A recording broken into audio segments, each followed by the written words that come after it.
Kita mulai lagi ya. Assalamualaikum warahmatullahi wabarakatuh. Hari ini Kak Mora akan membacakan beberapa cerita buat kalian semua. Kak, kenapa sih kok harus baca? Loh, siapa yang ngomong itu? Loh, Gasi kayaknya ya. Hai Gasi. Oh, kenapa Gasi? Masih malas. Kenapa malas? Kan hari Minggu. Hari Minggu masih malas. Bukan ya, kalau misalkan kita hari Minggu, kita tetap harus bersemangat untuk menyelesaikan banyak aktivitas kita semuanya. Bukankah demikian adik-adik yang ada di rumah? Tentu saja. Adik-adik yang ganteng dan cantik yang ada di rumah, biasanya memang di bulan Rajab itu kita akan memperingati sebuah hari yang istimewa. Iya, hari di mana Rasulullah Shallallahu Alaihi Wasallam menerima perintah sholat dari Allah Subhanahu Wa Taala. Tapi sebelum itu, kita akan bersama-sama menyimak seperti apa sih Rasulullah itu dan kenapa Allah memberikan amanah yang luar biasa kepada beliau. Gitu ya Kak? Iya, jadi hari ini Kak Mora akan bacakan buku yang menceritakan bagaimana kita meneladani sifat dan karakter Rasulullah. Sudah siap untuk mendengarkan? Siap dong. Baiklah adik-adik yang ganteng dan cantik yang ada di rumah. Iya, kalau kita ingin menjadi orang yang hebat, menjadi orang yang cerdas, maka kita harus banyak membaca. Apakah harus selalu membaca buku? Ya, salah satunya kita bisa membaca buku, tapi bisa juga kita membaca keadaan dan lingkungan di sekitar kita. Oh gitu, jadi membaca itu macam-macam ya Kak? Iya, membaca itu macam-macam. Nah, adik-adik yang ganteng dan cantik yang ada di rumah, kasih mau nyanyi dulu. Oh, silakan. Ku punya idola dalam hidupku, bukan Superman. Terus, bukan Spiderman, manusia utama Al-Amin gelarnya. Dialah nabiku dan idolaku. Iya, the great prophet Muhammad adalah nabi sekaligus idolanya Gasi, gitu ya. Iya, dan juga banyak teman-teman yang lainnya. Adik-adik yang ganteng dan cantik yang ada di rumah, kalian juga mengidolakan Rasulullah Sallallahu Alaihi Wasallam, bukan? Tentunya. Ya tentu saja lah Kak, aku aja mengidolakan beliau, awalan wa akhiran. Baiklah, salah satu sifat dan karakter yang dimiliki oleh Rasulullah yang dituliskan oleh Ustadzah Yeti Nurmayati dengan editor ahlinya Ustadz Sohihul Hasan LCMPE, diterbitkan oleh Ziyad Books. Judul yang pertama yang Kak Mora bawakan adalah Teneng. Bisa nggak bacanya? Aku nggak kelihatan. Nggak kelihatan. Hormat kepada ibu. Iya, hormat kepada ibu. Adik-adik yang ganteng dan cantik yang ada di rumah, kalian yang masih mempunyai orang tua, terutama ibu, sayang nggak kalian kepada orang tuanya? Ya sayanglah Kak. Oh sayang. Kasih sayang sama orang tuanya. Sayang. Coba. Satu-satu, aku sayang ibu. Dua-dua, juga sayang ayah. Tiga-tiga, sayang adik kakak. Satu, dua, tiga, sayang semuanya. Nah, salah satu bentuk hormat kepada orang tua, terutama ibu, itu adalah sayang kepada ibu. Adik-adik yang ganteng dan cantik yang ada di rumah, apakah setiap pagi kalian sudah berterima kasih kepada orang tua, terutama ibu kita? Kayak lupa Kak. Kenapa lupa? Soalnya kan sudah kebiasaan, jadi lupa berterima kasih. Iya, barangkali saja ya adik-adik ketika bangun tidur bilang terima kasih hari ini sudah dimasakin oleh ibu. Ya kan, coba kalau misalkan ibu sakit dan tidak bisa masak, gimana? Mau makan apa coba? Iya ya. Wah, berarti kalau kita harus berterima kasih nih. Iya, terima kasih sama ibu karena ibu sudah memasak. Terus kemudian juga berterima kasih karena sudah dilahirkan sebagai seorang anak yang mencintai ibunya. Begitu gak sih? Gitu ya. Iya sayang. Nah, berikutnya kamu akan bercerita kenapa sih Rasulullah begitu menghormati ibu. Nabi Muhammad Rasulullah Sallallahu Alaihi Wasallam. Saudara, Iya, Rasulullah lahir sebagai seorang anak yatim. Bahkan ayahnya meninggal ketika beliau masih dalam kandungan ibunya. Ibunda Rasulullah Sallallahu Alaihi Wasallam bernama Aminah. Iya, bernama Aminah. Suatu ketika, Bunda Aminah mengajaknya mengunjungi makam sang ayah. Siapakah ayahnya? Abdullah. Iya, Ibunda Aminah membawa serta Ummu Aiman yang membantunya mengasuh Nabi Muhammad sejak kecil. Maka berangkatlah rombongan Rasulullah Shallallahu Alaihi Wasallam bersama dengan Ibunda Aminah dan juga Ummu Aiman yang akan pergi mengunjungi makam Abdullah. Muhammad kecil tentu saja sangat menikmati perjalanannya. Dalam perjalanan pulang, tiba-tiba saja Ibunda Aminah jatuh sakit dan akhirnya meninggal dunia. Rasulullah yang saat itu berusia 6 tahun merasa sangat sedih sekali. Aku merasakan, aku aja kalau kehilangan teman sedih sekali. Dia yang pindah rumah, aku yang sedih. Oh gitu ya. Iya. Terus selanjutnya Nabi Muhammad kecil diasuh oleh kakaknya Abdul Muthalib. Sedangkan Ummu Aiman tetap menjaga dan mengasuhnya untuk menyiapkan keperluan harian Muhammad kecil. Kakek Abdul Muthalib dan juga Ummu Aiman sangat menyayangi Nabi Muhammad. Abdul Muthalib selaku kakeknya juga sangat mengistimewakan beliau. Karena apa? Karena sedang gak punya ayah dan ibu. Iya, karena anak yatim dan piatu. Masya Allah. Namun sekali lagi, Allah menyayangi Nabi Muhammad SAW dengan cara yang luar biasa. Kebahagiaannya tak berlangsung lama. Kakek Nabi Muhammad SAW wafat ketika beliau berusia 8 tahun. Ya Allah, innalillahi wa inna ilaihi raji'un. Kasihan sekali ya Rasulullah. Sejak kecil sudah ditinggal orang-orang yang disayang. Iya, maka dari itu kita wajib bersyukur. Kenapa kak? Karena kita masih didampingi orang-orang yang kita sayangi. Ada bunda, ada ayah, ada kakek, nenek, dan semua orang-orang yang menyayangi kita. Alhamdulillah.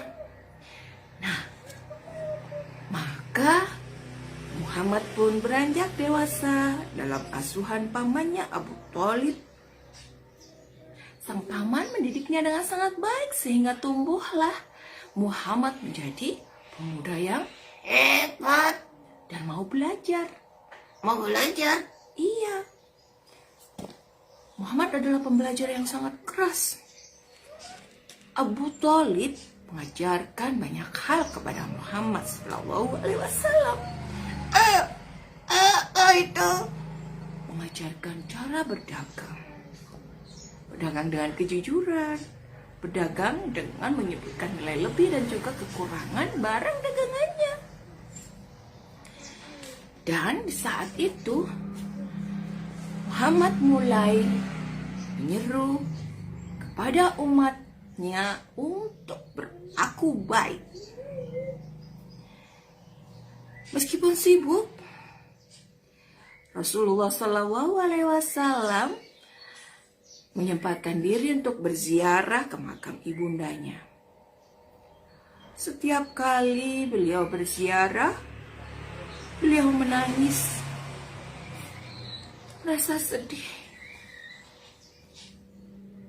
karena mengingat semua kenangan yang dimilikinya bersama dengan ibundanya yang sangat singkat. Suatu hari, Nabi Muhammad SAW dan para sahabatnya melakukan perjalanan. Ternyata dalam perjalanan itu melewati makam ibundanya. Apa yang dilakukan oleh Nabi Muhammad? Nabi Muhammad pun berhenti. Nabi Muhammad meminta kepada para sahabatnya untuk menunggu. Beliau menuju satu makam dan duduk di dekatnya. Beliau berbisik dan kemudian menangis. Datanglah sahabat Umar bertanya, "Apa yang mengundang tangismu? Tangismu menjadikan kami menangis dan takut." Maka Rasulullah pun bertanya, apakah tangis Rasulullah menakutkan bagi para sahabatnya? "Oh, benar ya Rasulullah." Rasulullah berkata, sesungguhnya makam di hadapan beliau itu adalah makam ibunya. Beliau meminta izin kepada Allah untuk menziarahinya.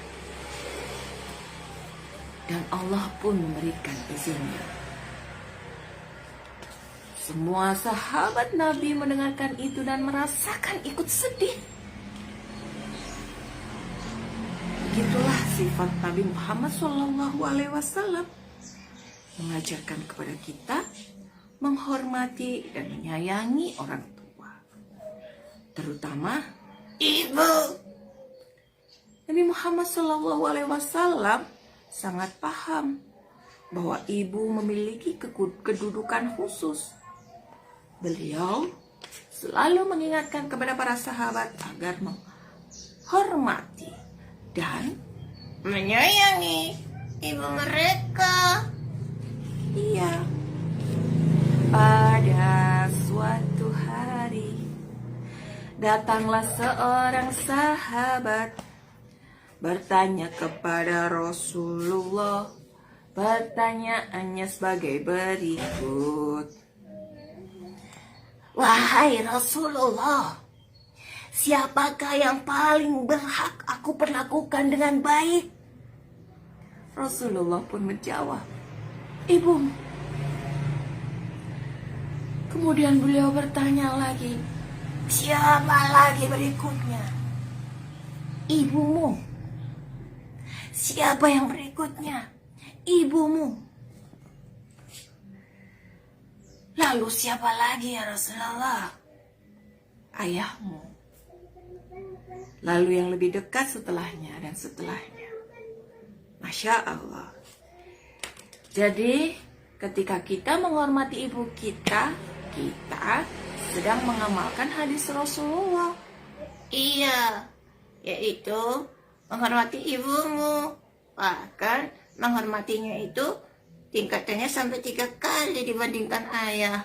Baru setelah itu menghormati orang-orang yang ada di dekatnya. Itulah yang membuat kita menjadi orang-orang yang hebat. Kenapa hebat kasih? Kan orang hebat itu punya adab. Iya, orang hebat memiliki adab. Adab itu, Etika. wih kok pinter sekali sih kamu.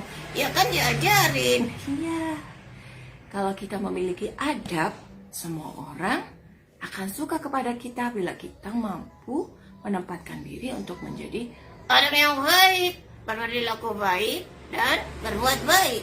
iya. Akan tapi kalau kita adabnya buruk, Ya nggak suka lah. Mana mau aku deket-deket sama orang yang punya adab buruk. Iya. Jadi, kalau kita mau jadi hebat, kita perbaiki dulu adab kita, terutama kepada Ibu. iya. Nah, Rasulullah selain kepada ibu kandungnya dengan menunjukkan sikap hormat dan menyayangi, beliau tetap berziarah kepada kubur ibunya. Beliau juga sangat menghormati ibu Susunya. Siapa ibu susunya? Siapa ibu susunya adik-adik yang ada dan cantik yang ada di rumah? Tentu kalian ingat bukan? Tentu dong. Halimah Sa'diyah. Iya, Ibunda Halimah suatu ketika kekurangan harta. Nah, beliau membantunya. Khadijah memberikan Ibunda Halimah beberapa ekor kambing dan onta. Saat menemukan Asyaimah, saudari sesusuannya, Nabi Muhammad pun membebaskannya dari tawanan serta memuliakannya. Beliau menghabarkan kain dan mempersilakan duduk di sampingnya.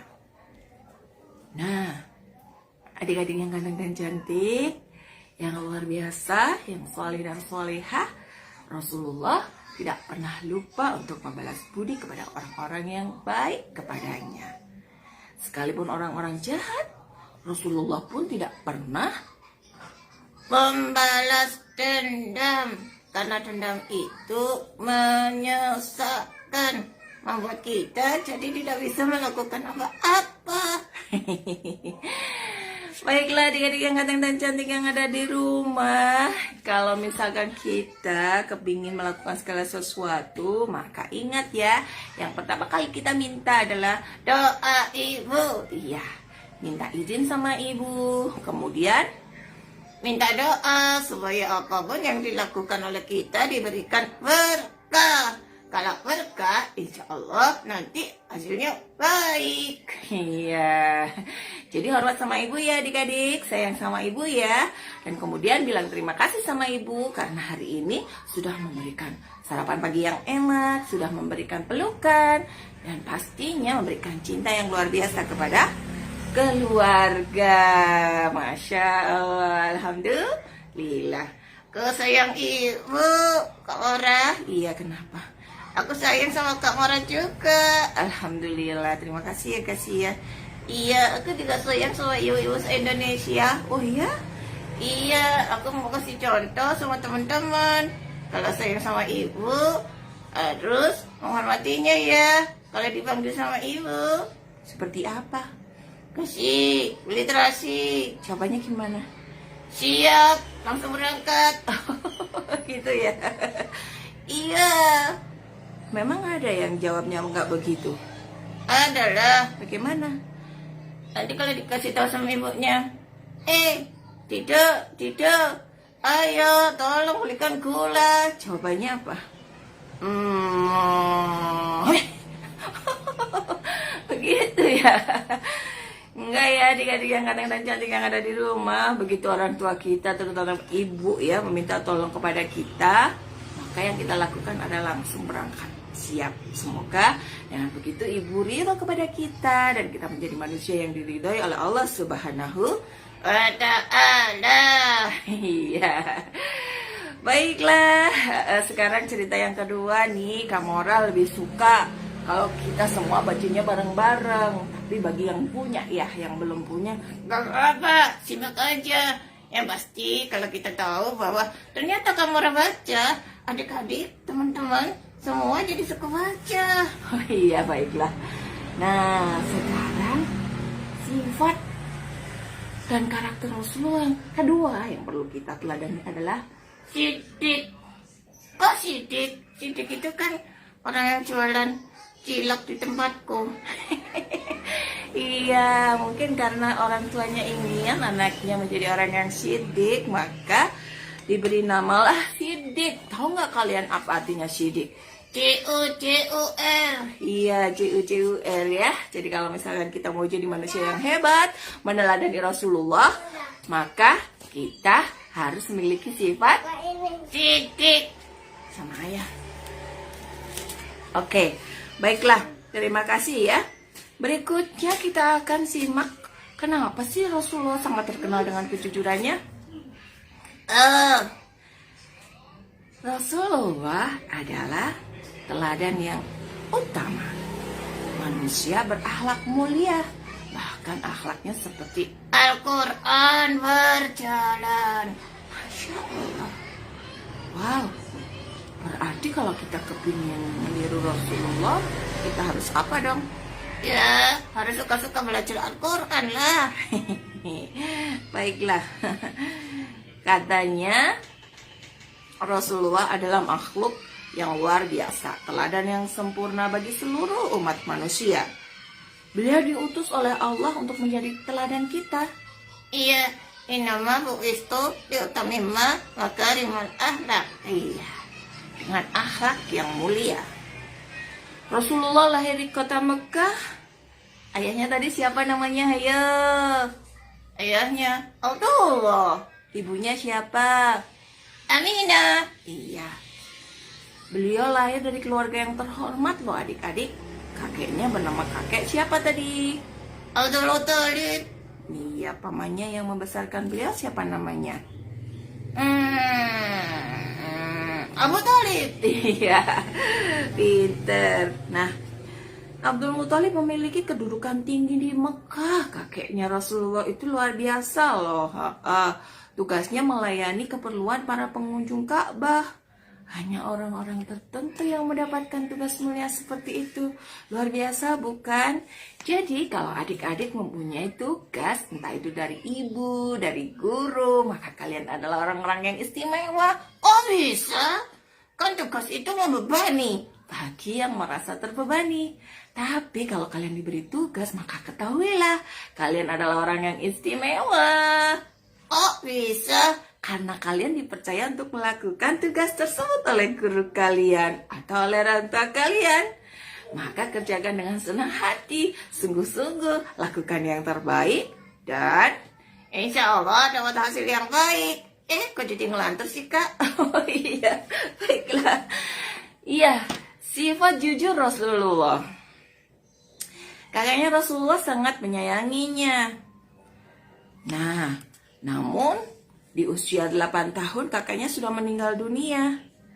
Sejak Rasulullah kecil, dia jadi anak hebat. Dapat julukan Al-Amin, yang artinya jujur dan dapat dipercaya. Wow.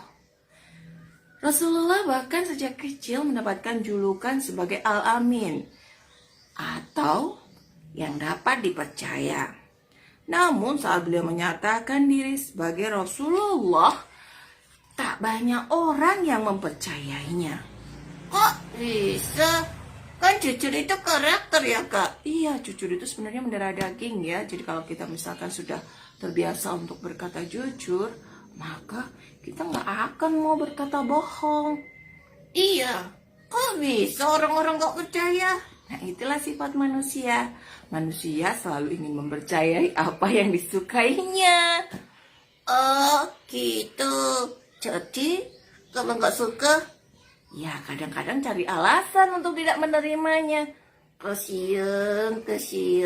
Terus aku harus gimana? Kita akan cari tahu supaya kita bisa meneladani sifat Rasulullah dan mengamalkannya. Oke deh. Nah, saat Rasulullah mengumumkan kenabiannya dan kemudian mengajak orang-orang untuk menyembah Allah dan mengerjakan sholat serta meninggalkan berhala, maka tak semua orang mau menerima ajakan dan ajaran yang beliau sampaikan. Bahkan mereka berbalik marah dan juga mengolok-olok Rasulullah. Mereka tak mau meninggalkan agama nenek moyang mereka. Woi Muhammad, kau tidak boleh mengajak kami meninggalkan agama nenek moyang. Kami tak akan meninggalkan agama yang sudah disembah oleh nenek moyang kami hanya karena ajakanmu. Tapi Nabi Muhammad Pantang menyerah. Jangan berhenti, harus berusaha. Iya, salah satu ciri orang hebat memang begitu. Pernah suatu kali Rasulullah Shallallahu Alaihi Wasallam menyampaikannya di hadapan banyak orang tentang kisah nabi-nabi yang terdahulu. Beliau menjelaskan dengan sangat jelas, seolah-olah sudah pernah melihat atau bahkan pernah berjumpa dengan mereka. Semua orang merasa kagum, heran. Bahkan para ahli kitab pun merasa sangat takjub. Mereka berkata, "Wahai Muhammad, kenapa kau bisa mengerti dan mengenal mereka dengan baik, seperti ciri-ciri dan sifat-sifat yang disebutkan dalam kitab-kitab yang kami pelajari?" Padahal Rasulullah itu tidak bisa membaca, ummi, orang yang buta huruf. Mana mungkin beliau membaca kitab, betul bukan? Nah, kok bisa ya Kak ya? Iya, membaca seperti tadi kita sepakati ya, membaca itu bisa membaca buku, bisa membaca situasi dan kondisi di sekitar kita. Dan itu semua diajarkan oleh Allah dengan banyak cara. Bagaimana beliau tahu tentang itu semua? Tentu karena Allah yang memberitahukan kepadanya. Lewat apa Kak? Ya lewat firman-Nya.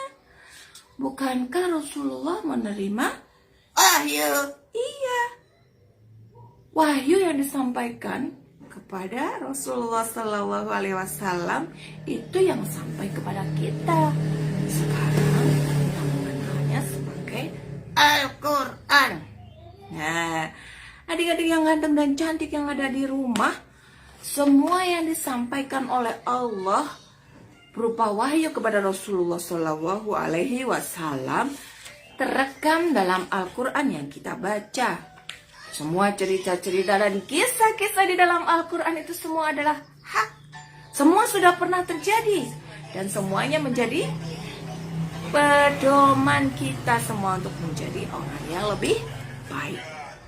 Pada suatu ketika Rasulullah dan para sahabat menggali parit yang besar untuk persiapan perang Khandaq. Oh, perang Khandaq. Iya, saat itu para sahabat menemukan sebuah batu yang sangat besar. Mereka berusaha keras untuk mengangkat batu itu, namun tak ada yang berhasil. Terus bagaimana dong Kak? Para sahabat tidak berhasil dan kemudian mengadu kepada Rasulullah. Ya Rasulullah, kami tidak bisa mengangkat batu itu dan menyingkirkannya. Sementara parit harus segera selesai. Kalau tidak kita akan diserbu oleh kaum kafir Quraisy. Rasulullah Shallallahu Alaihi Wasallam melihat batu besar yang mereka temukan dan beliau mengangkat pemukul lalu berucap, Bismillahirrahmanirrahim. Seraya memukul batu itu dan Luar biasa, Allahu Akbar. pecahlah sepertiga dari batu itu. Rasulullah kemudian berkata lagi, Allahu Akbar. Aku diberi kunci-kunci Syam. Demi Allah, sesungguhnya aku melihat istana-istananya yang berwarna merah. Masya Allah. Kemudian beliau memukul lagi untuk yang kedua kalinya, sehingga pecahlah lagi sepertiga bagian. Rasulullah kemudian berkata lagi, Allahu Akbar. Aku diberi kunci-kunci Persia. Demi Allah, sesungguhnya aku melihat istana Madain yang berwarna putih. Lalu beliau memukul lagi untuk yang ketiga kalinya sambil berdoa Bismillah, sehingga pecahlah bagian yang tersisa. Allahu Akbar, Allahu Akbar. Aku diberi kunci-kunci Yaman. Demi Allah, sesungguhnya aku melihat gerbang Sana'a dari tempatku sekarang ini. Masya Allah, Masya Allah. maka batu itu pun hancur lebur. Dan segera bisa diselesaikan pengerjaan untuk menggali parit yang dilakukan oleh para sahabat. Dan luar biasanya Allah memberikan bukti apa yang dikatakan oleh Rasulullah beberapa tahun ke depan. Beberapa tahun kemudian Allah benar-benar memberikan Kemenangan kepada kaum muslimin atas 3 kerajaan besar tersebut. Padahal kalau kita melihat ketiga kerajaan itu mempunyai tentara yang hebat, kuat, dan senjata yang banyak. Namun semua terjadi atas izin Allah ketika Allah sudah berkehendak dan memberikan jalan kepada Rasulullah dan kaum muslimin, maka segala sesuatunya dibuka oleh Allah dan diberikan bukti kebenaran bahwa apa yang diucapkan oleh Rasulullah itu adalah ucapan yang benar. Masya Allah. iya. Nah, adik-adik yang ganteng dan cantik yang ada di rumah, memang kadang-kadang kita itu Punya mimpi punya impian. dan kita harus jujur dengan mimpi itu. Iya, kita harus jujur dengan mimpi itu sehingga kita bisa menggenggam mimpi itu di tangan kita. Kita akan berusaha keras untuk menjadikan mimpi kita terwujud di dunia nyata. Iya ya Kak ya. Aku harus bangun dulu ya untuk mewujudkan mimpi. Iya. Kalau terus tidur namanya Mimpi terus. iya. Jadi adik-adik yang ganteng dan cantik yang ada di rumah, ketika kita ingin mewujudkan mimpi, maka yang harus kita lakukan adalah Membangunkan diri dulu supaya kita terjaga. Dan kemudian berusaha keras Kak dengan cara belajar dan berdoa. Iya, dengan cara belajar dan berdoa. Pastinya kita jujur pada diri kita. Sebenarnya ketika kita sedang berjalan meraih impian kita, yang dilakukan oleh kita adalah belajar, berdoa, teguh, dan juga selalu mencoba hal-hal yang terbaik yang kita bisa. baiklah adik-adik yang ganteng dan cantik yang ada di rumah. Ternyata Rasulullah dengan sikap jujurnya itu disayangi dan dicintai oleh para sahabat. Namun Tak semuanya suka, tak semuanya sayang. Banyak juga di antara mereka yang sangat menistakan Rasulullah. Tapi, tahu nggak kalian teman-teman? Rasulullah sekali lagi bukan pendendam. Rasulullah adalah orang yang baik. iya.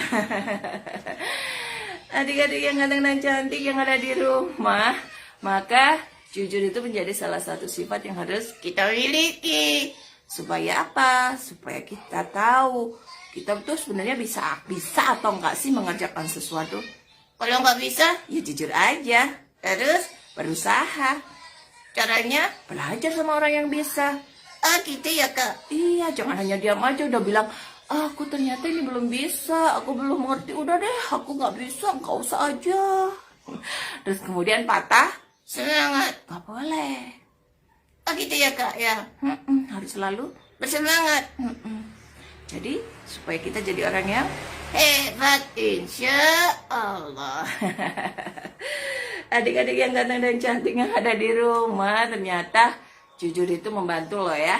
Ketika kita melakukan segala sesuatu dengan jujur, orang akan percaya kepada kita. Dan ketika kita dipercaya, ada banyak kesempatan yang akan dibuka. Dan ketika kesempatan itu dibuka, yang kita perlukan adalah sikap berikutnya. Apa itu? Berani. Oh, berani. Iya, seperti dalam buku ini, judulnya Pemberani. pemberani. Iya, kenapa harus berani? Ya kan kalau misalkan kita nggak berani, memang mau mencoba. Oh iya, jadi kalau misalkan kita mau mencoba, kita harus punya sikap berani dulu ya, adik-adik yang ganteng dan cantik yang ada di rumah. Coba kamu tanya nih, siapa yang pernah berdiri di depan umum dan kemudian kehilangan suara? Aku Kak. Pernah? Iya, terus Nangis. Oh, beneran nangis? Enggak sih, cuma dalam hatiku aku jadi sedih dan malu. Malu? Iya, aku sudah di atas panggung, Kak. Terus aku nggak bisa ngomong apa-apa. Suaraku hilang. Aku berdiri diam. Terus aku takut semua melihatku. Aku malu. Terus kemudian aku ingat apa? Ingat kalau semuanya kita mau melakukan sesuatu baca bismillah. Terus aku baca bismillah, Kak. Terus setelah aku baca bismillah, aku angkat kepalaku. Oh, kasihan sekali. Terus aku bilang, ya Allah, mudahkan lidahku untuk berkata-kata baik. Terus ternyata aku bisa, Kak. Ternyata bisa. Berarti apa yang harus dilakukan? Berani, Kak. Oh iya, berani apa? Mengangkat kepala. Berani mengangkat kepala ya. Saat kita berada di depan umum gitu ya, ketika kita mau bicara, maka yang kita lakukan adalah mengangkat kepala lebih dahulu ya. Bukan untuk sombong ya. Bukan, Kak. Terus apa? Mengelola rasa malu dan takut. Oke, berarti kamu udah tahu ya. Ya kan kemarin ceritanya tentang emosi. Sekarang aku sedang mengelolanya dan belajar untuk menjadi orang yang baik, Kak. Masya Allah. Hebat kamu gak sih ya. Nah, sekarang bagaimana sih sifat dan karakter Rasulullah tentang keberanian? Yuk simak ya. Dahulu kala ada seorang pegulat terkenal. Dia yang sombong karena kuat tubuhnya sangat kuat. Dia sangat tinggi dan besar. Dia menjadi orang yang sangat sombong. Iya. Laki-laki itu bernama Rukana. Dia memang orang yang besar, tubuhnya kekar. Namun dia suka berkata kasar. Rukana tidak takut sama siapapun, karena tak ada satu orang pun yang bisa mengalahkannya. Suatu hari, Rukana datang menantang Nabi Muhammad SAW. Hai Muhammad, ngomong ya. Aku akan beriman kepada Allah jika engkau mampu mengalahkan aku. Mendengar itu Nabi Muhammad SAW tersenyum. Nabi sama sekali tidak memperlihatkan rasa takutnya. Dia tahu Rukana itu kuat. Tapi Nabi Muhammad SAW hanya takut kepada Allah Subhanahu wa Ta'ala. Dengan berani Nabi Muhammad menerima tantangan Rukana. Kau berani menerima tantanganku, Muhammad? Sekali lagi Nabi Muhammad menjawabnya dengan tersenyum. Seluruh penduduk yang mendengar itu bersorak-sorai. Rukana, Rukana, Rukana, Rukana, Rukana, Rukana. Mereka semua mendukung Rukana. Karena apa? Karena Rukana adalah orang yang kuat, besar, kekar. Iya. Namun tak begitu lama Nabi Muhammad pun sudah menyergapnya dan membuat Rukana terjatuh. Laki-laki besar, kekar, dan juga kuat yang menjadi kebanggaan orang-orang itu terjatuh begitu saja. Semua penonton terkesima. Begitu juga dengan Rukana. Rukana tak terima. Aku tidak terima. Aku akan coba lagi. Rukana kembali menyerang. Namun Rasulullah sekali lagi menyergapnya. Untuk kali kedua, Rukana terjatuh dan kalah. Sudah 2 kali bergulat, tapi Rukana kalah. Luar biasa kau Muhammad. Baru kali ini aku dikalahkan oleh orang. Kau memang hebat. Apa kata Rasulullah? Rasulullah mengatakan bahwa yang luar biasa dari ini bisa kutunjukkan jika engkau mau. Tapi dengan syarat kau mau bertakwa kepada Allah dan juga mentaatiku sebagai Rasulullah. Maka Rukana pun bertanya, Apa itu? Rasulullah berkata bahwa beliau akan memanggil pohon yang dilihat oleh Rukana, maka pohon itu akan mendatangi Rasulullah. Rasulullah memberikan cerita seperti itu dan Rukana pun mengiyakan. Tak berapa lama Rasulullah memanggil pohon yang dilihat ada di hadapan Rukana. Pohon itu mendekat. Nah, setelah pohon itu mendekat, kemudian Rasulullah memerintahkan kembali ke tempatnya. Maka pohon itu pun kembali ke tempatnya. Rukana merasa terkesima. Tapi sekali lagi kita akan sangat sulit menerima apa yang tidak sesuai dengan keinginan kita. Rukana menolak untuk beriman. Iya, Aku tidak mau beriman kepadamu, juga kepada Tuhanmu.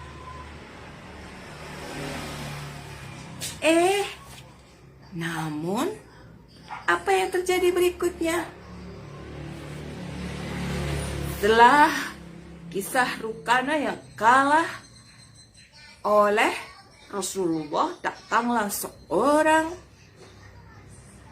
yang mengajak gulat lagi. Dia adalah putranya Rukana. Namanya Yazid bin Rukana. Dia penasaran kenapa ayahnya bisa kalah. Padahal ayahnya adalah orang yang terkuat. Yazid datang dengan membawa 300 ekor kambing. Hai Muhammad, maukah engkau duel denganku? Aku akan mengalahkanmu. Jika aku menang, maka kau harus menghentikan dakwahmu. Tapi jika aku kalah, 300 kambing ini untukmu. Sekali lagi Rasulullah tidak menunjukkan ketakutannya sama sekali. Rasulullah membalasnya dengan tersenyum. Keduanya pun bergulat.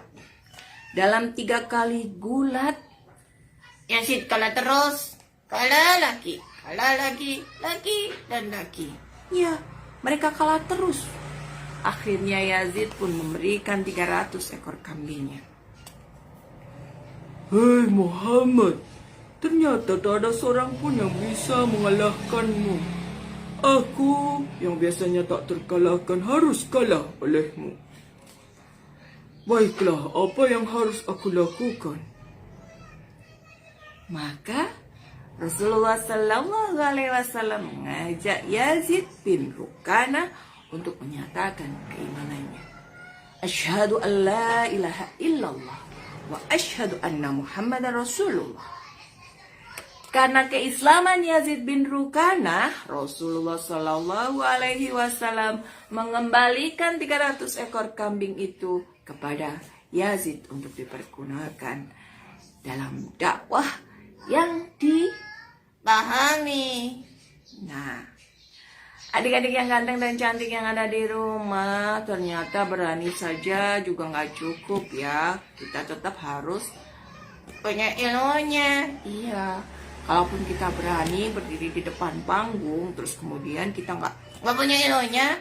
kita juga akan kehilangan suara. Tapi kalau misalkan kita sudah tahu, kita sudah menguasai apa yang akan disampaikan, maka kita akan menjadi Seorang yang pemberani dan hebat. nah, adik-adik yang ganteng dan cantik yang ada di rumah, ternyata luar biasa ya sifat dan karakter Rasulullah yang bisa kita teladani ya. Yang pertama tadi, Hormat kepada ibu. yang kedua, Sidik. dan yang ketiga, Pemberani. masih tinggal 10 menit lagi ke depan adik-adik yang ganteng dan cantik yang ada di rumah.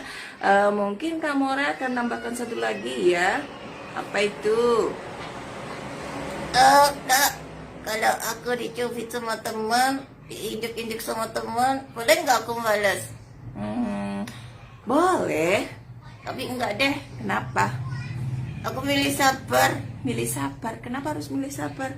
Alas aja. Enggak ah. Kenapa? Nanti aku sama dong jeleknya sama dia. Udah nginjek, nyubit, jadi kelihatan jahat. Oh gitu ya. Tapi boleh dong kita bilang jangan seperti itu sama teman gitu. Boleh kak, aku juga bilang. Jangan nginjek kakiku. Sakit tau. Emang kamu mau diinjek? Adik-adik yang cantik yang ada di rumah, ternyata kita juga butuh sabar loh ya. Iya kak. Butuh sabar untuk apa? Mencapai cita-cita, menggapai impian tadi. Iya, sekalipun kita berusaha berdoa, kita terus bersabar untuk apa? Supaya apa yang kita cita-citakan, apa yang kita impikan terwujud. Aduh kak, apa? Rasulullah itu loh sabar sekali. Sabar sekali. Iya. Aku kasih tahu ya kak ya. Gimana? Pada suatu hari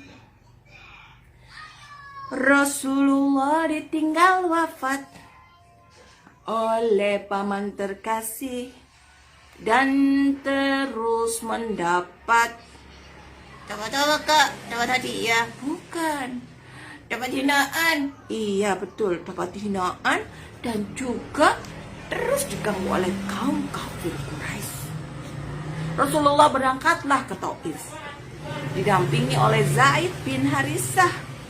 Beliau berharap kabilah Sakif akan menerima dakwahnya. Sesampai di Taif, Rasulullah SAW menemui para pemimpin kabilah. Rasulullah mengajak mereka untuk beriman kepada Allah dan mentaatinya sebagai Rasulnya. Tapi ada yang berkata, Jika Allah benar-benar mengutusmu, maka dia akan merobek-robek pakaian Ka'bah. Apakah Allah tidak menemukan orang lain selain dirimu? kata salah satu tokoh di Taif dengan sangat sinis. Hei, Satu lagi mereka berkata, oh, aku tidak berkata aku akan mengikutimu. Aku sekali-kali tidak mau berbicara denganmu, Muhammad. semua pemimpin kabilah Menolak. Tapi apakah Rasulullah putus asa? Tidak. Memang kecewa karena ditolak. Beliau meminta mereka untuk merahasiakan kedatangannya. Mereka pasti akan semakin benci kepada Islam. Rasulullah tinggal di Taif hingga 10 hari lamanya. Beliau terus berusaha untuk mengajak orang-orang beriman kepada Allah. Sampai suatu ketika terdengar suara, Hei Muhammad, keluarlah engkau dari negeri kami. Nabi pun keluar dari Taif. Orang-orang berkumpul lalu mengikutinya. Mereka menghina dengan kata-kata yang keji. Usir pria yang mengaku Nabi. Pergi kau dari kota kami, dasar pendusta.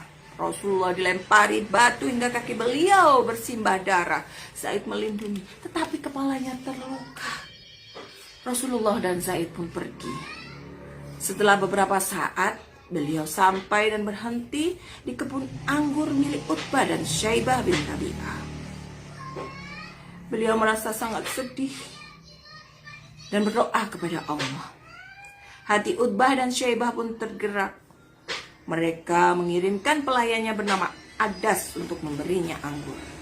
Adas meletakkan anggur di hadapan Rasulullah dan mempersilakannya untuk makan. Maka Rasulullah pun mengucapkan Bismillahirrahmanirrahim. Adas sangat terkejut. Wahai Muhammad, ucapan itu tidak biasa diucapkan oleh penduduk sekitar sini.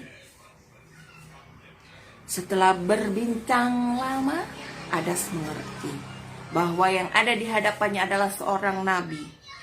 Dia pun mencium tangan dan kaki Rasulullah. dan mengucapkan keimanannya. Dengan sedih Rasulullah kembali ke Mekah.